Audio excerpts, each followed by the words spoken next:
Masalan, o'qituvchi bo'lish sifati bilan o'zining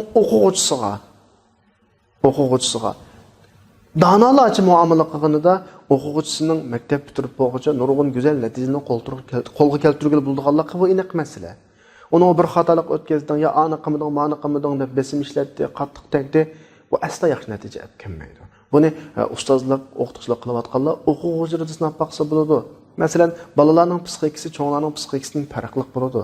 Balalarga balalarcha muomala qilish kerak, aqallisi.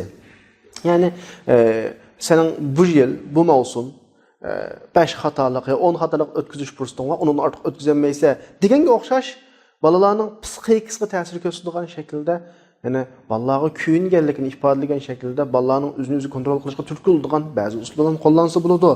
Agar unda qilmay uning o'tkazgan xatoligi yuz berib qolgan xatoligiga bevosita zarba berilsa, cho'qim baladan takror shaklda uningga bir javob inkas qaytib qolishi mumkin. Tabiiyki u inkasga sabab bo'lgan shu turtkiga o'xshash shaklda qaytadi. Qattiq ish harakatga qattiq inkas qaytadi, yumshoq ish harakatga yumshoq nima qaytadi? Inkas qaytadi. Bu bir misol. Yana bir misol, mush ijtimoiy jamiyatda mayli diniy liderlar olsun, siyosiy liderlar olsun, her kişide xatolik var biz yuqorida deganimizdek. Liderlarda bu xatolik yuz beradi, ba'zi taqsirlar yuz beradi, ihmolatlar. Ba'zi o'ylamagan bir xatoliklar yuz beradi. Buni akaplam buningga qattiq shaklda, ig'ir tillar bilan, buningga qattiqlik bilan inkas qaytirishning o'zimi yana munosabatni buzadi. O'xshashlar, agash kuchlardanmi tabiiy xatoliklar yuz beradi. İtaat qilmaydigan ahvollar yuz beradi, ta'limotlarni uyg'ulamaydigan ahvollar yuz beradi yoki ish qilib bir xatoliklar yuz beradi. Bu vaqtda liderlar o'xshashlar bularga qattiq shaklda inkas qaytirishi, ya'ni masalani jiddiylashtirib o'tadigan bir masala. Shu bu nuqtalarning hammasida biz go'zal natijaga erishishimiz uchun payg'ambar alayhisolamningki bayatdan rahimallohu abdan samhan degan hadisini o'ylash kerak. Shu duosiga erishish uchun bo'lsa-mu keng yo'l tutish kerak, keng qursoq bo'lish kerak. Chunki hammamiz hadisda tilg'ilingan abd degan so'zning tahtiga kiramiz. Har birimiz banda.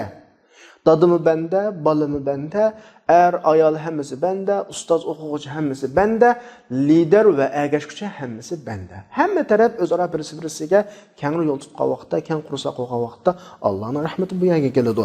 Payg'ambar alayhisalom muttafaqun alayhi bir hadisda Mu'rad ibn Shu'badan rivoyat qilingan.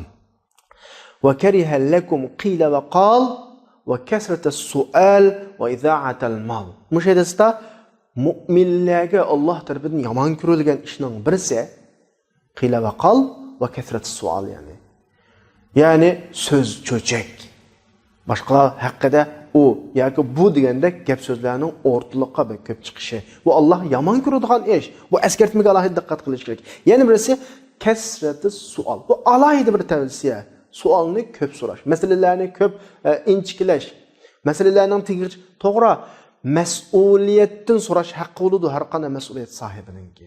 Ammo xarakteri mas'uliyat surishti qilishdan chiqib, masalalarning tafsilotlariga kirish, masalan, uning to'rt atrofining hammani bilsam bo'ldi deb salohiyati bo'lgan va bo'lmagan shaklda masalani bu darajada inchiklash Alloh subhanahu va taolo yomon ko'radigan ishlarning birisi.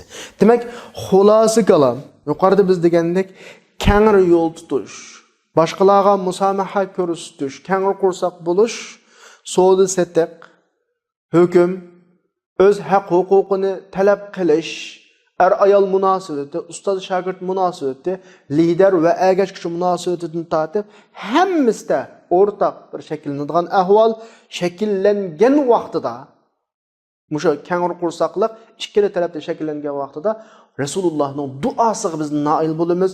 Allohning rahmati bizga tushadi. Buning natijasi son-sanoqsiz shaklda go'zal bo'ladi.